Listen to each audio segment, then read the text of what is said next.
ভাই আমি এই মাস দিনকাল নিয়ে কথা বলি না, উনি আমাদেরকে যেটা বলেছেন যেটা আমাদের 1 নম্বর প্রায়োরিটি, নির্বাচন অনুষ্ঠান তাদের 1 নম্বর প্রায়োরিটি।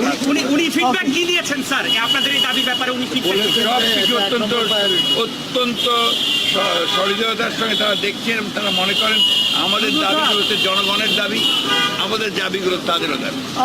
জাতীয় স্থায়ী কমিটি আমরা 5 জন 6 জন সদস্য উপস্থিত ছিলাম এখানে। আমরা প্রায় 1 ঘন্টা আলোচনা করেছি।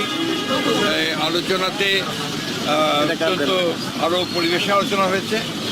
এই আলোচনাতে প্রধান যে বিষয়গুলো আমরা আলোচনা করেছি সেই মধ্যে প্রধান হচ্ছে আমরা নির্বাচন সম্পর্কিত বিষয়ে আলোচনা করেছি এবং নির্বাচনের সংস্কার বিভাগ কমিশন এবং আপনার নির্বাচন ব্যবস্থার সংস্কার সব কিছুগুলোই আমরা আপনার তুলে ধরেছি এবং আমাদের যে মতামত সেটা আমরা দিয়ে এসেছি। আমরা বলেছি যে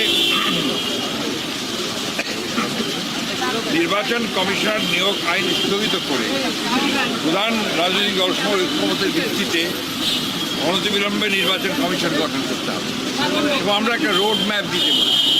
নির্বাচন কমিশন কবে নির্বাচন হবে সে আমরা একটা রোড ম্যাপ দিতে পারি। আমরা এনআইডি কার্ড যেটা আপনার স্বরাষ্ট্র মন্ত্রণালয়ের কথা আইন করা হয়েছিল সেটাকে অর্ডিন্যান্স জারির মধ্যে বাতিল করতে পেরেছি। আমরা বিতর্কিত কোনো ব্যক্তি যেন কখনো এই নির্বাচন সংস্কার কমিটিতে না যায় সেই কথা আমরা বলেছি।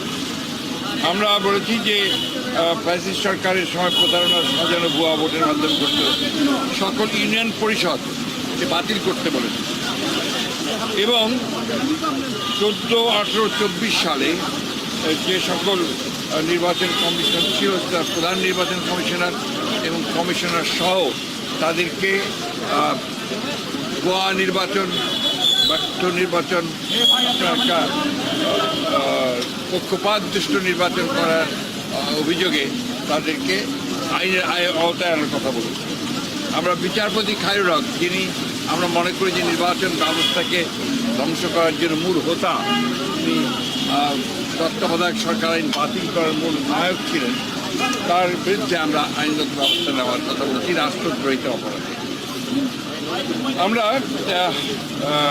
লক্ষ্য করেছি যে প্রশাসন থেকে অত্যন্ত দুর্ভাগ্যজনকভাবে এই প্রায় 2 মাস হতে চলেছে, আগামী 8 তারিখে 2 মাস হবে, এখন পর্যন্ত গত সরকারের আমলে অর্থাৎ ফ্যাসিস্ট সরকারের আমলে যারা তাদের দোসর হয়ে কাজ করেছে তাদেরকে সহায়তা করেছে এই লুটপাট, অনাচার, অত্যাচার, মানুষের উপরে নির্যাতন, গুম খুনের ব্যাপারে, গণহত্যার ব্যাপারে তাদের অনেকেই বেশিরভাগই এখনো পর্যন্ত বহাল তবিয়তে তার স্ব জায়গায় বহাল আছে। এদেরকে অবিলম্বে তাদেরকে সরিয়ে নিরপেক্ষ ব্যক্তিদেরকে আনার কথা আমরা বলেছি। আমরা বলেছি যে আপনার জেলা প্রশাসকের ব্যাপারে আপনারা লিখেছেন পত্রপত্রিকা লেখালেখি হয়েছে, সেই 59 জন জেলা প্রশাসকের মধ্যে কী করে সেটা নিয়োগ করা হলো সেটা সম্পর্কে আমরা জানতে চাই। একই সঙ্গে যাদের বিরুদ্ধে অভিযোগ উঠেছে তাদেরকে নিয়োগ বাতিল করে দেওয়ার জন্য আমরা বলেছি। আমরা নতুন ফিট লিস্ট করার কথা বলেছি যোগ্য ব্যক্তিদের। আমরা চুক্তিভিত্তিক কিছু নিয়োগ বাতিল করার জন্য আমরা প্রস্তাব দিয়েছি। আমরা বিশেষ করে এই অন্তর্বর্তী সরকারের মধ্যেও 2-1 জন আছেন যারা অন্তর্বর্তী সরকার যে গণঅভ্যুত্থানের বিপ্লবের যে মূল স্পিরিট সেটাকে ব্যাহত করছে তাদেরকে স্মরণের কথা বলে। আর আমরা যারা পদোন্নতি বঞ্চিত হয়েছে সরকারি কর্মকর্তা 15 বছর ধরে তাদেরকে ভূতাপেক্ষ পদোন্নতি নিশ্চিত করার কথা আমরা বলে এসেছি। এই ছিল আমাদের আপনার মোটামুটি আপনার বক্তব্য, পয়েন্ট ভিত্তিক, হ্যাঁ। এবং আপনার বিচার বিভাগের ব্যাপারে আমরা খুব পরিষ্কার করে যেটা বলেছি সেটা হচ্ছে যে এই বিচার বিভাগে হাইকোর্ট বিভাগ যেটা এখন পর্যন্ত কোনো পরিবর্তন হয়নি এবং হাইকোর্ট বিভাগের বেশিরভাগ নিয়োগই ছিল কিন্তু আপনার দলীয় ভিত্তিতে এবং প্রায় 30 জন বিচারককে বহাল তবিয়তে তারা কাজ করছে এখনও। এদের ব্যাপারে ব্যবস্থা নেওয়ার জন্য প্রয়োজনীয় আইনগত ব্যবস্থা নেওয়ার জন্য আমরা কথা বলেছি। এই কিছু দল কানা বিচারক যারা আছেন তাদেরকে অপসারণ করার কথা বলেছি। আর অতি দ্রুত আমরা পিপিজিপি নতুন নিয়োগ করার কথা বলেছি। আরেকটা আমরা লক্ষ্য করেছি যে যাদেরকে অভিযোগে গ্রেপ্তার করা হচ্ছে সুনির্দিষ্ট অভিযোগের ভিত্তিতে, হয়তোবা আপনার দুর্নীতি অথবা হত্যা এইসব সুনির্দিষ্ট মামলায় যাদেরকে গ্রেপ্তার করা হচ্ছে তাদেরকে আমরা দেখতে পাচ্ছি যে আপনার জামিন দেওয়া হচ্ছে। এটা অত্যন্ত উদ্বেগজনক বিষয়টা আমরা দেখার জন্য বলেছি।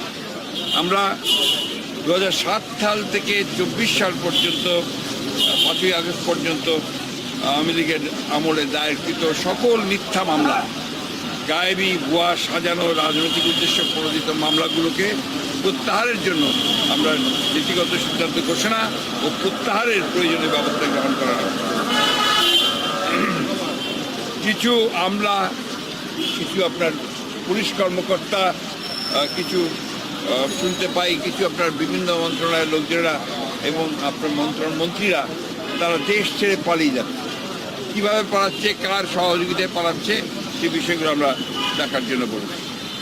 আর একটা বিষয় আমরা জোর দিয়ে বলেছি যে আজকে পতিত ফ্যাসিবাদী খান শেখ হাসিনা ভারতে আছে। ভারতের থেকে তাকে কেন্দ্র করে তার মাধ্যমে যে সমস্ত ক্যাম্পেইন চলছে, প্রচারণা চলছে, যে অপপ্রচার চলছে, সেই বিষয়গুলো বুঝতে পারছি এই জন্য যে সে ভারতে আছে।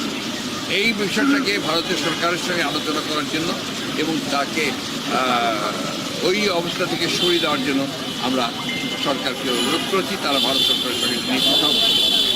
সেই সঙ্গে পার্বত্য চট্টগ্রামে যে ধরনের অস্থিরতা সৃষ্টি করার চেষ্টা করা হচ্ছে সেটাও আমরা কিন্তু আপনার বলেছি যে পার্বত্য চট্টগ্রামের ব্যাপারটাকে আরও গভীরভাবে দেখে সেখানে কারা এই ঘটনাগুলোর সঙ্গে জড়িত তাদের বিরুদ্ধে ব্যবস্থা নেওয়ার জন্য আমরা কথা বলেছি। আরেকটি কথা আমি বলি যে আপনার গুম খুনের সঙ্গে যারা জড়িত তারা এখনও ধরাছোঁয়ার বাইরে। তাদেরকে খুব কম, একমাত্র জিয়াউল হাসান ছাড়া আর কাউকেই ধরা হয়নি। আমরা মনে করি যে অবিলম্বে দাবি জানিয়েছি যে অবিলম্বে তাদের সঙ্গে চিহ্নিত করে তাদেরকে গ্রেপ্তার করা হোক ও তাদের বিরুদ্ধে ব্যবস্থা নেওয়া হোক। এবং জাতিসংঘের একটি দল এসছে এখানে, কিন্তু দুর্ভাগ্যজনকভাবে সেই দলটিকে যারা এর সঙ্গে জড়িত আছেন এই বিভিন্ন ডিপার্টমেন্টের, তারা তাদেরকে সেইভাবে সহযোগিতা করছে না। দ্বিতীয়ত হচ্ছে যে আপনার সম্প্রতি দুর্গা পূজাকে কেন্দ্র করে, সহযোগিতাকে কেন্দ্র করে আপনারা লক্ষ্য করেছেন যে সনাতনী কিছু মানুষ, সবাই না, কিছু মানুষ তারা কিন্তু অত্যন্ত পরিকল্পিতভাবে জনগণেরকে উস্কে দিচ্ছে বাংলাদেশের বিরুদ্ধে। তারা অপপ্রচার চালাচ্ছে, কাজে হিন্দু কমিউনিটির উপরে এখানে অত্যাচার হচ্ছে, নির্যাতন হচ্ছে, এই ধরনের কথাবার্তা তারা বলতে যাচ্ছে, যেটা সর্বৈব এটা মিথ্যা। আমরা সবাই জানে, এটা আপনারা দেখছেন করছে। এটা হচ্ছে একটা সুদূর পরিকল্পনা করে যে বাংলাদেশে আপনার মাইনরিটিকে নির্যাতন করা হচ্ছে, বাংলাদেশের বিরুদ্ধে এটা একটা ষড়যন্ত্র বলে আমরা মনে করি। এই কথাগুলো আমরা তাদেরকে অত্যন্ত গুরুত্ব সহকারে বিবেচনার জন্য বলেছি, তার বিরুদ্ধে প্রয়োজনীয় ব্যবস্থা গ্রহণ করার জন্য। Thank you.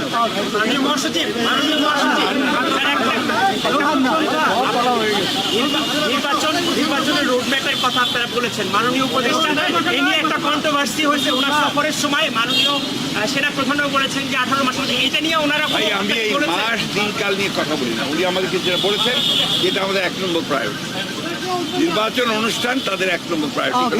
উনি ফিডব্যাক কি দিয়েছেন স্যার আপনাদের এই দাবি ব্যাপারে? উনি সব কিছু অত্যন্ত সহৃদয়তার সঙ্গে তারা দেখছেন এবং তারা মনে করেন আমাদের দাবিগুলো হচ্ছে জনগণের দাবি, আমাদের দাবিগুলো তাদেরও দাবি।